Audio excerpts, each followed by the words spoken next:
Kilalang tatak Pilipino ang mga sasakyang ginagawa ng Toyota Tamaraw. Ngayon, may makabagong bersyon na raw niyan. Para bigyan ng mukha ang balita, Mobile Journal, Ivan Tarinque.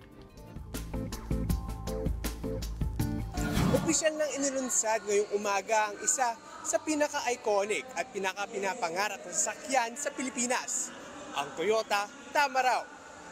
Balik na sa lansangan ng Pilipinas ang mas modernong bersyon ng Toyota Tamaraw. Ngunit hindi lang ito basta-basta sasakyan. Ang bagong Tamaraw ay idinisenyo upang maging versatile para sa iba't ibang pangangailangan, mula sa pannegosyo, pampamilya hanggang pangkargamento. May iba't ibang variant ng Tamaraw na maaaring customize, tulad ng mga pickup, utility van at maging mobile service truck. Kaya naman, hindi nakakapagtakang sabik ang mga car enthusiast para sa pagbabalik ng classic na ito. Parang pinakita na ng Toyota halos lahat ng kaya nilang gawin na body para maging partner mo to sa negosyo mo. Malaki rin ang pagbabago sa loob ng sasakyan. Updated na ang interior nito na may kasamang digital infotainment system na compatible sa Apple CarPlay at Android Auto. Moderno rin ang specs ito mula sa LED headlamps, airbags, anti-lock braking system at electronic brake distribution. Lahat ng ito para masiguradong ligtas at komportable ang bawat biyahe.